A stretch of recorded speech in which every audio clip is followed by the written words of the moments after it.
10 y 16 pasadas en la República Argentina, nos metemos en el berenjenal de cosas que hubo esta semana.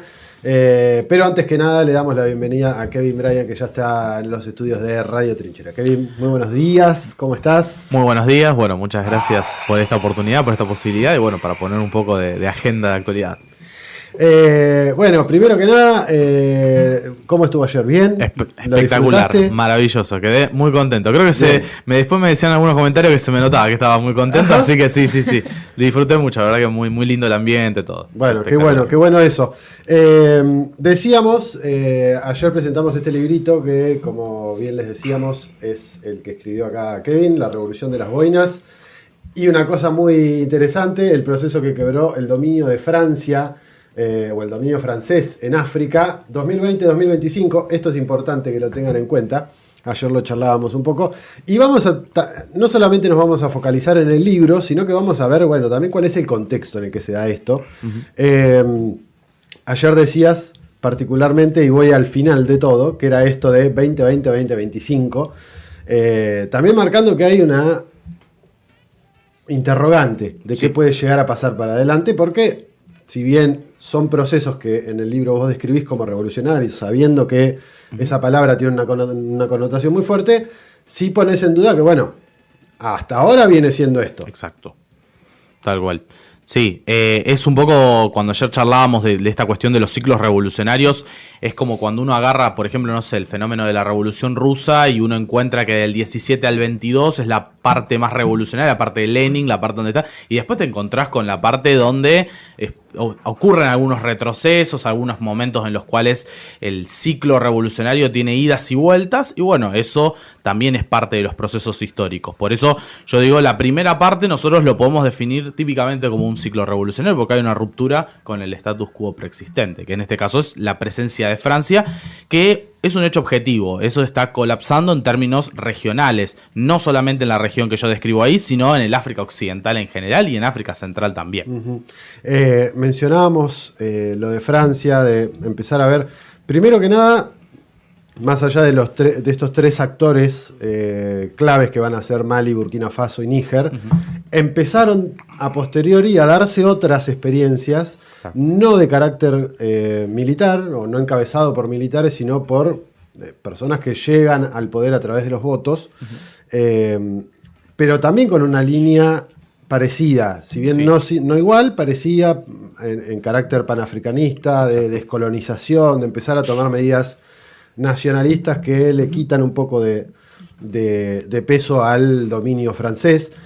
Y hay algo que se dio esta semana, que fue la caída del quinto, primer ministro francés, después de una moción de censura, una situación particularmente en Francia muy complicada en términos económicos. Y me pregunto, ayer no surgió la pregunta, pero me parece que es algo a tener en cuenta. ¿Cuánto hay de todo ese proceso que se vive en el Sahel y en otros lugares? Senegal era como un emblema de la colonización francesa, al igual que Costa de Marfil. Sí. Y sin embargo son países que empezaron también, al igual que Burkina Faso con el oro, o creo que era Mali con el uranio. Níger. Níger con el uranio. ¿Cuánto de eso puede estar repercutiendo en lo que vemos en Francia con ese malestar creciente producto de una situación económica cada vez peor? Bien. Bueno, primero que nada está la cuestión de... Francia tiene una crisis de deuda que ya la viene arrastrando desde hace muchos años. Esta crisis de deuda la tiene también Reino Unido. Además, es algo que se está repitiendo en muchas de las economías principales de Europa. La única que no tiene una crisis de deuda importante dentro de lo que son las grandes economías europeas es Alemania, pero que Alemania está teniendo un proceso de desindustrialización producto de todo lo que tiene que ver con la cuestión Rusia y Ucrania, ¿no? Entonces, ahí hay otro factor, pero también es una economía que está bastante golpeada. Entonces, si nosotros partimos de que son economías que ya tienen una crisis de deuda previa, a esto le sumamos que los costos de la energía, de determinadas cuestiones, subieron, producto de, en el caso de Francia, muy claramente, las centrales nucleares francesas, por ejemplo, se abastecían la mayoría con el uranio de Níger. Ese uranio se cortó en el valor gratuito, que prácticamente se lo llevaban. Digo valor gratuito porque se pagaba, pero muy poco. Y ahora digo, si Francia quiere acceder a eso, hay que pagar al valor internacional. Lo que pasa es que entramos en un terreno donde está el orgullo de decir, no, yo no voy a pagar, digo, me sacaste, me dijiste que me tenía que ir y demás, yo no voy a pagar eso. Entonces, Francia está intentando conseguir uranio de otros países y ahí es donde empieza la pelea esta de zonas de influencia. Por ejemplo, estuvo muy cerca, a nada de cerrar un acuerdo con Kazajistán, pero ¿quién se metió en el medio para bloquearlo? Rusia. Estuvo muy cerca de cerrar un acuerdo con Mongolia, que también tiene uranio, ¿y quién se metió? China. Entonces empezamos como si fuera un tablero de ajedrez donde cada uno va jugando sus piezas y aún a la fecha no tiene un proveedor oficial de uranio en las cantidades que las centrales nucleares necesitan. Entonces esto hace que esté importando de distintos países, los costos se van elevando y esto está repercutiendo dentro de la economía francesa que, como decíamos, tiene otros problemas. Y encima se suma de que hace unos 2 meses atrás surgió dentro de una de las cumbres de la OTAN esta cuestión de que estos países, los países europeos, Francia incluido, tienen que subir el gasto en defensa. Tienen que llegar al 5%. Entonces, bueno, en medio de esta situación, Macron dice tenemos que recortar otras áreas y en esa situación de recortar, pero para aumentar en otros sectores, porque lo que van a recortar son gastos sociales y lo que sube es el gasto en defensa. Bueno, obviamente ahí los más perjudicados son los trabajadores y los distintos sectores, los pensionados, etc. Entonces, bueno, eso lleva permanentemente a que en el escenario, donde el primer ministro es básicamente en Francia un nexo entre el presidente y el parlamento, tenga mucha fragilidad. Entonces nos encontramos con esto de que cada 6, 7, 8 meses el primer ministro cae en Francia. Bien, porque no tiene Macron los votos para poder avanzar con esas reformas o con eso que él plantea, pero al mismo tiempo también está como bastante encaprichado en que la oposición, sea el Frente Nacional de Le Pen o sea el espacio más de la izquierda, que está encabezado por Francia Insumisa, etcétera, puedan alcanzar la instancia del primer ministro. Yo tengo una pregunta también porque me pasó lo mismo, que ayer me quedé pensando en que habíamos hablado poco de Francia, porque aparte después nos quedamos hablando del rol que quizás poco le atribuimos a Francia como potencia internacional, en Argentina en particular. Me generaba la duda, me gusta siempre pregunto en las entrevistas que hacemos sobre cómo repercuten ciertos fenómenos en la población, ¿no? Y digo, acá vimos en la última semana en Francia, vimos bastante, ¿no? Movilizaciones, digamos, los franceses tienen esta lógica medio como abrupta de salir a protestar y después como que un poco cae, como que tienen un par de días así de quemar todo y demás, romper todo y de golpe baja. Medio que lo venimos viendo, van como varias en los últimos años. ¿Qué de eso, o qué conocés vos de la opinión francesa, así, la opinión pública, la opinión generalizada francesa con respecto a la independencia de estos países de África? Digo porque, por ejemplo, ¿no? Hay, no sé, digo, cuando pienso en la guerra con Vietnam, la población estadounidense tenía una postura bastante explícita. Sí. Ahora vemos, no sé, por ejemplo, Israel, el genocidio que está llevando, bueno, entendemos más o menos qué piensan los israelíes, algunos o la mayoría sobre eso. En Francia, ¿qué opinan sobre esta independencia que están dando los países del Sahel? Bien, hay determinados sectores dentro de la población francesa que es como que básicamente no vienen siguiendo muy de cerca esto. Es como que la sensación de la opinión pública francesa es estar mirando el frente de Ucrania y de Rusia. Es como que todo se enfoca ahí porque ellos consideran que es un asunto europeo integral. Entonces, por ahí lo que está pasando en África, si bien afecta como coletazo a la economía francesa, son más que nada las figuras que están formadas políticamente, los militantes, etcétera, las personas que tienen una opinión al respecto. Ahora, generalmente cuando uno va viendo y consulta cómo es la opinión común, es como que no tiene mucha dimensión al respecto. Lo que sí hay es dentro de lo que es el arco político francés, hay como una especie de consenso, diría yo, de lo que es los sectores más de derecha y los sectores del centro de, tratar de recuperar o de no perder toda la presencia en África porque consideran que, hay que recuperar algo de eso que se perdió. ¿Cómo? Ahí cambian los enfoques. Algunos creen que tiene que ser, por ejemplo, los sectores que están más en el centro, tiene que ser a partir de reconocer los excesos que tuvo el colonialismo francés en términos históricos y que es una forma de tratar de acercarse y enmendar un poco eso.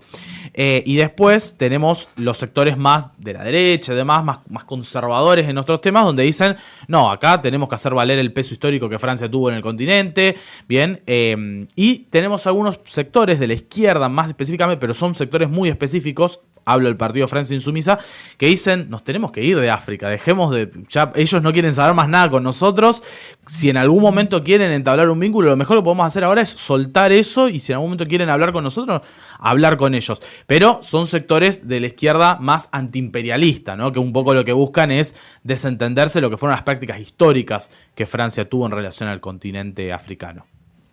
Kevin, yo me interesaba saber cómo están hoy las relaciones comerciales, comerciales, diplomáticas en general entre estos países y Francia particularmente, y también, los aliados en todo caso de Francia en Europa, ¿qué vínculo están manteniendo hoy con esta región de África? Bien, es muy interesante la pregunta porque dentro de lo que son los 3 países que yo hablo en el libro, el vínculo con Francia está bastante cortado. A ver, se mantiene en términos diplomáticos por cuestiones formales y demás, pero en términos económicos, la realidad es que estos países han dirigido su economía a abrirse a los países más del sur global, abrirse a otro tipo de economías y desentenderse de lo que son inversiones de Francia. O sea, no les interesa conseguir esas inversiones. Los otros países, los que por ahí mencionábamos hace un rato, que tienen una línea por ahí más democrática, un Senegal, etcétera, están ahí como tratando de balancear. O sea, tenemos inversiones de Francia, pero lo que queremos es diversificar, no queremos atarnos exclusivamente a eso. Incluso esta semana, la semana pasada, el primer ministro de Senegal lo habían invitado a ir a un foro de inversiones que se hacía en París y dijo, bueno, capaz que voy, y a último momento canceló y nos enteramos esta semana que en realidad le canceló a los franceses para ir a un foro de inversiones en Dubái. Se fue a buscar inversiones de los árabes. Claro, entonces muchos de estos países están haciendo eso, están diciendo, bueno, no dependemos necesariamente del dinero de la Unión Europea, que aparte es un dinero bastante limitado en el último tiempo, sí. Vamos más por los árabes, vamos más por los chinos, vamos por otro lado, donde esas inversiones también están. Entonces va un poco en esa sintonía en relación a la cuestión de inversiones, de capitales y demás. Yo tenía una pregunta, por ahí quizá bastante relacionada a lo que preguntaba Delphi hace un rato, en cuestión de, vemos que estos movimientos de protestas se están como dando, por decirlo de alguna manera, de un lado más independiente en cuanto a la política, o sea, este movimiento de, bloqueemos todo, sí. Lo del 10 de septiembre no compramos, no consumimos y no pagamos y toda esta cuestión. ¿Sentís que la izquierda se pueda como tomar esta lucha y encauzarse hacia, no sé, por ejemplo, las próximas elecciones francesas, o que por ahí dentro de esta opinión pública y Macron posicionándose más del lado de la guerra de Rusia y Ucrania o de Israel, termina reflejándose la gente eligiendo nuevamente a la derecha? Bien, es muy interesante porque en Francia, como mencionaba también Delphi, o sea, hay una tradición de que cuando hay un descontento popular, eso se canaliza siempre en protestas que son bastante fuertes en los primeros días, que son incluso protestas que no se ven en otros lugares de Europa, pero que también tienen esta característica de que a los 3 o 4 días rápidamente se desinflan. Uh-huh. Y eso es como medio una tradición francesa, sacando la cuestión revolucionaria más emblemática. Digo, el Mayo francés, al fin y al cabo, fue una movilización tan importante y demás, pero después que se anunciaron 2 o 3 medidas, rápidamente se alineó todo de vuelta pro status quo, digo. Uh-huh. Entonces, incluso Charles de Gaulle gana las elecciones después del Mayo francés, que eso es una de las cosas también emblemáticas. Digo, hay como una cuestión esta de movilización, sí, y después vuelven a ganar los sectores más alineados a la derecha o a una centroderecha.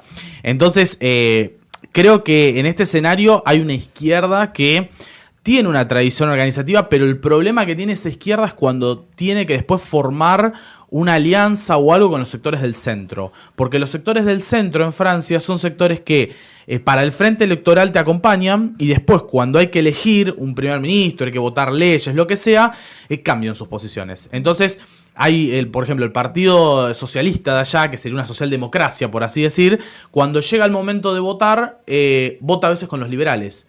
Y rompe, se aleja de Francia Insumisa, que por ahí es más la izquierda más tradicional del Partido Comunista, y eso va debilitando de a poco en términos electorales. Entonces creo que nos encontramos con un escenario donde el factor de la movilización está, porque hay una tradición de movilización que la tienen, pero en términos parlamentarios siempre terminamos cayendo en esa trampa donde los sectores del centro terminan muchas veces más pendulando para la derecha a la hora de votar determinadas leyes, presupuestos o la elección de un primer ministro, al fin y al cabo. Voy a correr un poquito de la cuestión Francia, sí. Particularmente Francia y el vínculo con el Sahel o con los países africanos que fueron sus su colonia en algún momento. ¿Qué vínculo tienen los países? Sobre todo, ayer hacías una distinción entre el África sahariana, Sí. más ligada al Islam, donde surgieron expresiones panafricanistas como la de Muammar Gaddafi, que ya después vimos cómo terminó, y una distinción de una mezcla más ligada al catolicismo con otras variantes en la parte sur de África. ¿Cuál es la relación de los países en general, pero sobre todo de la parte del Sahel, con el tema Palestina? Que si bien es una cuestión que está ligada al Islam, porque dentro de Palestina hay mucha comunidad musulmana, es algo que ha atravesado distintos planos Sí. y que hoy es innegable, imposible obviar esa discusión en términos internacionales. ¿Qué posiciones? Obviamente, seguramente cada país tenga su propia posición, pero ¿hay alguna línea de continuidad? ¿Hay algún no sé cómo qué nombre ponerle, pero como alguna visión general respecto? Bien. Obviamente, como estamos hablando de un continente con 54 países, hay distintas lecturas. Es un continente muy complejo. Estamos hablando, siempre lo digo, que África no tenemos más esa dimensión, pero es el continente que más países tiene. Entonces es un escenario muy heterogéneo en el armado internacional. Ahora, hay una especie de como de consenso general, vamos a decir, de la amplia mayoría de los países, de apoyar históricamente lo que tiene que ver con la cuestión. De hecho, cuando vos agarrás el mapa de los países que reconocen a Palestina y que históricamente han votado a favor de Palestina en las resoluciones de Naciones Unidas, nosotros nos encontramos con que la inmensa mayoría del continente africano acompaña. Que esto va desde los países del África árabe, por cuestiones lógicas, hasta los países del África subsahariana. Bien, ahora, ¿hay algunas excepciones? Sí, nosotros nos encontramos con países a veces como, no sé, pienso Camerún, que no reconoce al Estado palestino y tiene como cierto vínculo histórico con Israel. Nos pasa una situación bastante particular con Marruecos también, que en Marruecos hay una población que en términos populares acompaña, porque en las movilizaciones que se ven en Marruecos son apoyando la causa palestina, pero después la monarquía tiene sus manejes y sus vínculos con Israel. De hecho, la compra de armamentos, hay una articulación en ese sentido y se habla mucho de que quizás el acuerdo que en algún momento Marruecos pueda llegar a tener con Israel, que tiene que ver con otra cuestión en el continente africano, que es el tema del Sahara Occidental. O sea, que Israel reconozca que el Sahara Occidental pertenece a Marruecos y Marruecos hacer un reconocimiento del Estado de Israel como entidad, que hasta el momento no lo reconoce, aunque tiene vínculos, ¿no? Entonces puede haber ahí como una cuestión de negociar ese tipo de cuestiones. Así que va un poco por esa línea.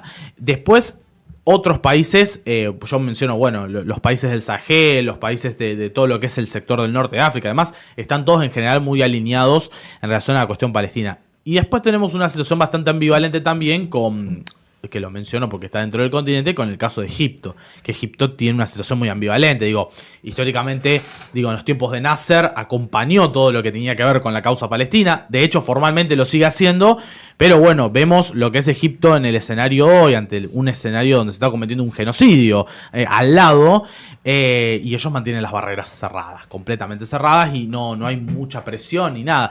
Uno incluso ve que a veces hay más presión de otros países que no comparten frontera con Palestina, que me refiero a otros países musulmanes, que el propio Egipto, que tiene este problema al lado. Pero que en realidad, para mí entender, siempre tiene que ver con un problema de Egipto, de cómo Egipto se ve en el mundo.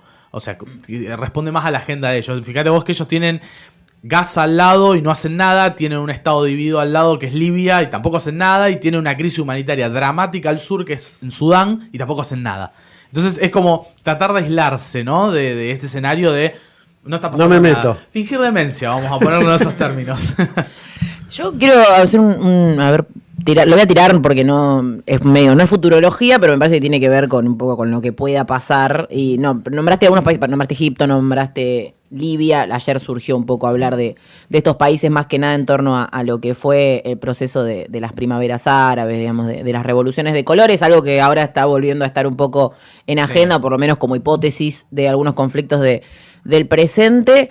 Teniendo en cuenta el apoyo popular que están teniendo estas revoluciones, estos líderes de los países, principalmente del Sahel y del resto de países que cayeron en ese efecto dominó,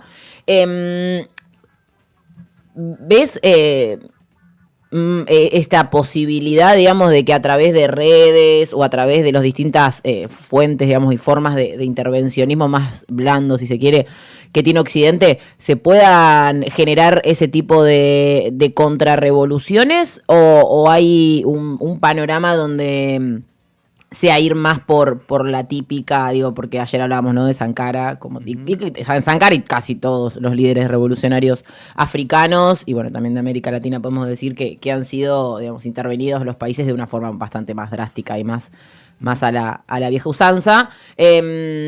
¿Cómo ves que puede ser ese próximo tiempo o esa reacción más brutal? Creo yo, digo, esta es también mi teoría, que hasta ahora no han mostrado todo lo que quieren, lo que van a querer mostrar para ponerle freno a estos procesos. Tienen ahí algunas cartas todavía guardadas. Sí. ¿Por dónde crees que puede ir más? Teniendo en cuenta esto, ¿no?, que es una región donde en general, de alguna forma o la otra, han frenado estos procesos de cambio estructural. Sí. Indudablemente, más allá de los cambios de presidencia que pueda llegar a haber en alguno de estos países, por traer uno de los casos de Estados Unidos, y más allá de los anuncios que se pueden llegar a hacer en relación a cambios en la política exterior, hay ciertos lineamientos que se pueden mantener. Y la política de intervenir en los asuntos internos o de involucrarse, digo, a ver, lo que pasó esta semana en la cuestión de Nepal. A ver, hay una cuestión legítima, de un reclamo legítimo, y después, como en todo, digo, cuando hay aguas turbulentas, es mucho más fácil también que otros se metan. Entonces, bueno, ahí entramos en el rol de lo que son las ONGs extranjeras, entramos en un terreno que es bastante complicado y delicado.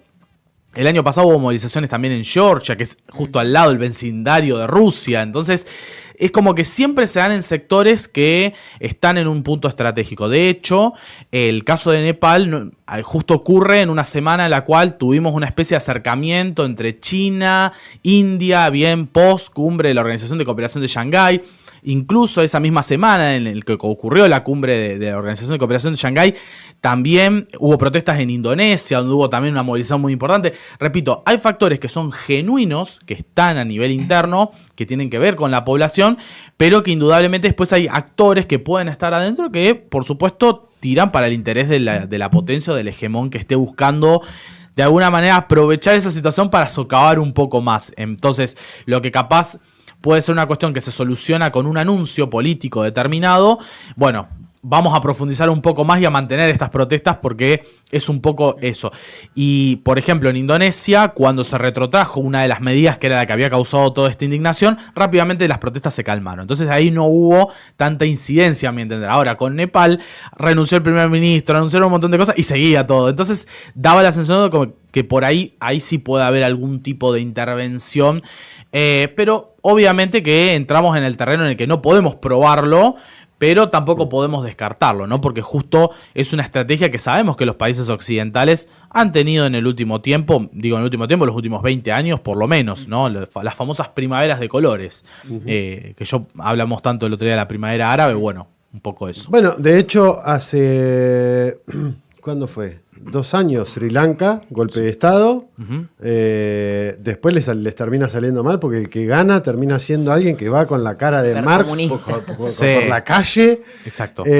Antes había pasado en Bangladesh. Sí, en Bangladesh. Pasó primero en Bangladesh. El año pasado también. El año pasado. También. Fue primero Sri Lanka, después Bangladesh. Sí, Sri Lanka fue primero. Y antes había sido Tailandia, además de las también que mencionás, había sido Tailandia. Y en todas había como un patrón parecido en esto. Esto que decís de Nepal lo mencionábamos. Y lo que llama la atención es que también ahí, medio como para también enganchar con algo que charlábamos ayer, que era, bueno, esta disputa que se está dando a nivel geopolítico, a nivel internacional, más, si queremos, más entre grandes potencias, como India rápidamente, creo que ayer o antes de ayer, que leí eso por lo menos, también la dificultad de no saber dónde buscar información de Nepal, que no sean un medio occidental, que ya sabemos que tiene una versión parcializada, claro, que va a tener... que asumió una primera ministra transitoria, sí, India rápidamente salió a decir, felicitamos a Sí, bla, exacto. bla, acá queremos que haya paz, queremos, Sí. India siempre Elegida va a por aportar. Discord, ¿no? Supuestamente. Sí, elegida por Discord. Eso me voló Nos el fuimos. cerebro. Cuando vi eso dije, ¿qué pasó acá? Sí, nada, una cosa, bueno, es Siglo XXI. tal cual. Sí, en su Bueno, máxima- pero es que a nosotros nos llama la atención, pero los chinos con WeChat tienen esto muy aceitado, de que cuando tienen que hacer consultas públicas o cosas así, usan ese tipo de mecanismos y lo tienen naturalizado Total. ya a esta altura y en un periodo de tiempo muy corto. Pero mi pregunta iba, bueno, en Bangladesh le salió, Sí. si es que hubo esta cuestión de la NED, la financiación de ONGs, Sí. los medios o las redes sociales, en Bangladesh le funcionó, con el paso del tiempo terminó saliendo mal. En Sri Lanka pasó algo parecido. China muy rápidamente, China-India muy rápidamente, medio como que establecieron vínculos diplomáticos con el nuevo gobierno, qué sé yo. Ahora se ve a India reaccionar muy rápido respecto al tema. Mucha cautela de China, no se ha visto decir prácticamente nada. Tal cual. Rusia en una lógica muy parecida, diciendo, Sí. bueno, que se solucione, hay que calmar. Hay como toda una cuestión ahí también que es muy simbólica, me parece, en esto. Europa salió enseguida a decir, o Estados Unidos salieron a decir la preocupación de no sé qué, que bla, bla, bla. Del otro lado, en Silencio, este binomio, silencio, cautela, mesura. Sí, creo que lo del silencio a veces responde a esta cuestión de, bueno, a ver, primero vamos a ver cómo son los primeros movimientos, como para ver hacia dónde piensan, e incluso hacer silencio a veces también es una forma de que este nuevo gobierno, por ejemplo, que llega, en este caso, bueno, en Nepal, bueno, hacemos silencio, nos van a venir a buscar el nuevo gobierno a ver cómo quiere plantear el vínculo con China, digo, porque comparte límite con China, entonces... Digo, si China no te felicita inmediatamente, ¿cómo se va a plantar el gobierno de Nepal? ¿Va a ir a buscar, a ver, hola, ¿qué tal? ¿Cómo andás? Bueno, vamos a seguir haciendo negocios, ¿cómo seguimos? Entonces también es una forma para mí de tantear el terreno y de, bueno, creo que tomarlo con la cautela que merece, porque también las potencias en este sentido son siempre muy astutas a la hora de analizar las estrategias de este estilo. Y me parece que en el terreno diplomático es decir, bueno, cuando vos ya te estés estabilizando o sepas qué es lo que vas a hacer en tu estrategia regional, nos sentaremos y hablaremos. Porque para mí un poco la idea de China es esa. En vez de ir a buscar y de presionar, buscando, che, ¿te vas a alinear conmigo o no? Que por ahí es más occidental, son mucho más de Estados Unidos. China dice, bueno, yo te espero. Si vos querés venir a hablar conmigo, vení. Bien. Y es muy, muy de la política exterior de China eso de... yo siempre digo que hay una particularidad que tiene China que a nosotros nos cuesta mucho dimensionarlo, y eso de hablar con muchos amigos sinólogos, he llegado también un poco a esa misma conclusión. O sea, ellos no tienen problema con los tiempos. Ellos pueden esperar meses, años, lo que sea necesario. Y ahí está la gran diferencia con la política occidental. En la occidental vos necesitas la noticia, la primicia, necesitas ya el titular. Eso en China no importa, en China se puede esperar y en algún momento lo que tenga que ocurrir va a ocurrir. Quienes se hayan sumado recientemente, estamos charlando con Kevin Bryan, quien nos está regalando un par de minutos, horas de su tiempo para seguir conversando, porque esto ya arrancó ayer, y para seguir profundizando, no solamente en este libro, que además, novedad, este librito nos lo regaló Mascaró, está dedicado aquí por el compañero Kevin Bryan, ya tiene la dedicatoria hecha, así que lo vamos a sortear. Van a poder participar todos quienes están del otro lado. Lo vamos a sortear la semana que viene aquí en el programa. Vamos a ver después cuál va a ser la mecánica, pero sepan que va a haber un sorteo, además de los que hacemos habitualmente, va a haber un sorteo de este libro, lo vamos a estar haciendo la semana que viene. ¿Y nos lo podemos ganar nosotros mismos? Y mira, Marta, yo quiero decir que Marta lo está pidiendo en el chat, Sí. decimos que va con envío, o sea, el envío corre por su cuenta. Se lo hacemos, el libro está. Claro, o sea, la llegada a Mar del Plata la negociamos, pero puede participar. No decimos todavía de qué forma va a ser el sorteo, así que More impondrá su perspectiva al respecto de la mecánica. ¿Cómo? Claro. ¿Por Instagram? Por Instagram, bueno, van a tener que usar Instagram. Pero para entonces. mí Y el tienen que no que tiene Instagram alguna- no puede participar. Quien haga más comentarios en el vivo. Con alguna una consigna. Bueno, ahora vemos. Pero el libro está. Bien. Para ser sorteado. Bueno, ya le metimos como 40 minutos de charla. Si les parece, vamos a hacer una breve pausa. Vamos a escuchar algo de música para descansar un poquito las orejas y tratar de absorber toda la información que volcamos en estos 40 minutos. ¿Te quedás? Me quedo. Te quedás. Vamos a compartir todo el programa del día de la fecha con Kevin, así que vamos a tener para charlar de todo, porque como decíamos, fue una Pasó semana de todo. donde pasó de todo, y creo que es una particularidad que se va a estar cada vez acentuando más Cada en vez este más, sí. mundo. Escuchamos algo de música, a la vuelta nos metemos con otro de los temas que habíamos traído para convidarles y cerramos la primera hora de programa.